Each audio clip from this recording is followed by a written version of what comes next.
শেখ হাসিনাকে নিয়ে ভারতের সামনে এখন যেসব পথ খোলা। ছাত্র জনতার গণ অভ্যুত্থানে পদত্যাগ করে দেশ ছেড়েছেন সাবেক প্রধানমন্ত্রী শেখ হাসিনা ও তার বোন শেখ রেহানা। এরপর থেকে ভারতে রয়েছেন তিনি। ৩ সপ্তাহেরও বেশি সময় ধরে দেশটিতে অবস্থান করছেন শেখ হাসিনা। চরম গোপনীয়তার মধ্যে তিনি দেশটিতে অবস্থান করলেও তার বিষয়ে ভারত চূড়ান্ত কী সিদ্ধান্ত নিয়েছে তা আনুষ্ঠানিকভাবে জানানো হয়নি।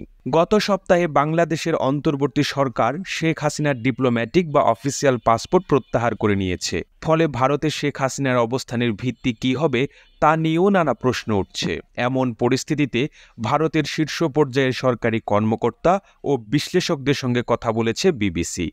এর ভিত্তিতে এই মুহূর্তে শেখ হাসিনাকে নিয়ে ভারতের সামনে কার্যত ৩টি অপশন বা রাস্তা খোলা আছে বলে জানিয়েছে সংবাদ মাধ্যমটি। বিবিসি বাংলার এক প্রতিবেদনে বলা হয়েছে, ভারতের সামনে প্রথম রাস্তাটি হল নিরাপদে ও সুরক্ষিত পরিবেশে থাকার নিশ্চয়তা পাবেন এমন তৃতীয় কোনো দেশে শেখ হাসিনার আশ্রয়ের ব্যবস্থা করা। দ্বিতীয়টি হল ভারতে শেখ হাসিনাকে রাজনৈতিক আশ্রয় অথবা পলিটিক্যাল অ্যাসাইলাম দেওয়া। এর ফলে তিনি দেশটিতে আপাতত থাকার সুযোগ পাবেন। আর তৃতীয় পথটি এখনই বাস্তবায়ন সম্ভব নয়। তবে দেশটির কর্মকর্তা ও পর্যবেক্ষকদের মতে কিছুদিন পর উপযুক্ত পরিবেশ ফিরলে বাংলাদেশে শেখ হাসিনার রাজনৈতিক প্রত্যাবর্তনের জন্য ভারত চেষ্টা করতে পারে।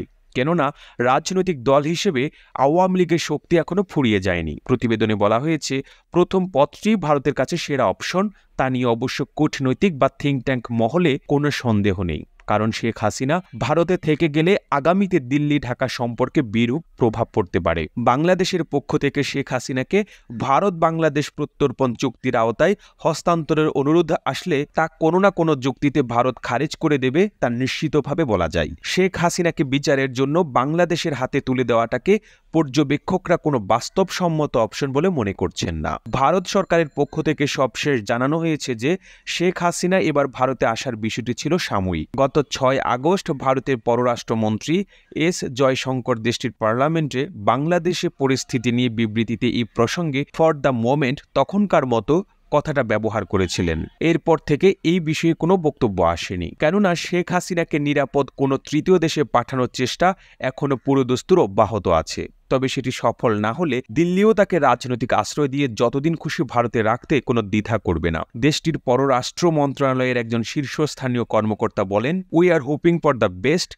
Preparing for the worst. অর্থাৎ ভারত এখনো আশা করছে শেখ হাসিনার ক্ষেত্রে সবচেয়ে ভালোটাই ঘটবে। তৃতীয় কোনো বন্ধু দেশে তিনি গিয়ে থাকতে পারবেন। কিন্তু কোনো কারণে সেটি সম্ভব না হলে সবচেয়ে খারাপটার জন্য দিল্লি প্রস্তুত থাকবে। বিবিসির প্রতিবেদনে বলা হয়েছে, শেখ হাসিনার যুক্তরাজ্যে যাওয়ার প্রস্তাব প্রথমেই বাধাপ্রাপ্ত হওয়ার পর সংযুক্ত আরব আমিরাত, সৌদি আরব ও ইউরোপের ২-১টি দেশের সঙ্গে ভারত বিষয়টি নিয়ে আলোচনা করেছিল। তবে আলোচনায় তেমন কোনো অগ্রগতি হয়নি। বর্তমানে মধ্যপ্রাচ্যের প্রভাবশালী দেশ কাতারের সঙ্গেও শেখ হাসিনাকে আশ্রয় দেওয়ার ব্যাপারে ভারত কথাবার্তা শুরু করেছে বলে জানা গেছে। প্রশ্ন উঠেছে, তৃতীয় কোনো দেশ শেখ হাসিনাকে আশ্রয় দিলেও কোন পাসপোর্টে তিনি দিল্লি থেকে সেখানে সফর করবেন? এই বিষয়ে ঢাকায় নিযুক্ত ভারতের সাবেক হাই কমিশনার রিভা গাঙ্গুলি দাস বলেন, এটি বড় কোনো সমস্যা নয়। বাংলাদেশ সরকার যদি তার পাসপোর্ট বাতিলও দেয়, তারপরও ভারত সরকারের ইস্যু করা ট্রাভেল পারমিট দিয়েই তিনি অনায়াসে তৃতীয় দেশে যেতে পারবেন। উদাহরণ হিসেবে তিনি বলেন, যেমন ধরুন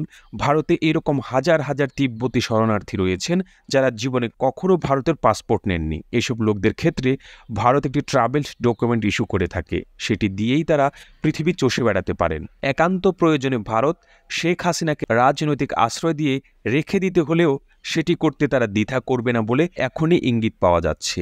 ভারতে এর আগে তিব্বতের ধর্মগুরু দালাই লামা, নেপালের রাজা ত্রিভুবন বীর বিক্রম শাহ এবং আফগান প্রেসিডেন্ট মোহাম্মদ নাজিবুল্লাহর মতো অনেক রাজনৈতিক আশ্রয় পেয়েছেন। এমনকি ১৯৭৫ সালে শেখ হাসিনা নিজেও সপরিবারে ভারতের আতিথেয়তা পেয়েছিলেন। ভারতের অনেক বিশ্লেষকদের মতে শেখ হাসিনাকে ভারত যদি আশ্রয় দিয়ে রেখে দেয়, তাহলে বাংলাদেশের নতুন সরকারের সঙ্গে সম্পর্ক গড়ে তোলার ক্ষেত্রে সেটা অন্তরায় হয়ে উঠতে পারে। ভারতের সরকারের শীর্ষ নীতি নির্ধারকদের পর্যায়ে একটা প্রভাবশালী মহলের বিশ্বাস, বাংলাদেশের রাজনৈতিক ল্যান্ডস্কেপে শেখ হাসিনা মোটেই চিরতরে ফুরিয়ে যাননি। ফলে উপযুক্ত পরিবেশ আর সময় আসলে তার রাজনৈতিক পুনর্বাসনে ভারতের উচিত হবে তাকে সাহায্য করা। এই ধারায় বিশ্বাসী এমন এক কর্মকর্তা বিবিসিকে বলেন, মনে রাখতে হবে শেখ হাসিনা অন্তত তিনবার বাংলাদেশের রাজনীতিতে দুর্ধর্ষ কামব্যাক করেছেন। এগুলো হলো 1981, 1996 আর 2008 সালে। এই তিনবারই অনেকে ভেবেছিলেন তার পক্ষে হয়তো ঘুরে দাঁড়ানো সম্ভব না, কিন্তু প্রতিবারই তিনি তাদের ভুল প্রমাণ করেছেন। প্রতিবেদনটি ভালো লেগে থাকলে আপনার টাইমলাইনে শেয়ার করুন। একই সাথে আপনি বাংলাদেশের কোন জেলা থেকে ভিডিওটি দেখছেন আমাদের কমেন্ট করে জানান। আমরা পরবর্তী ভিডিওতে আপনাকে ধন্যবাদ জানাতে ভুলব না। আর এতক্ষণ বিশ্ব বাংলার সাথে থাকার জন্য আপনাকে অসংখ্য ধন্যবাদ।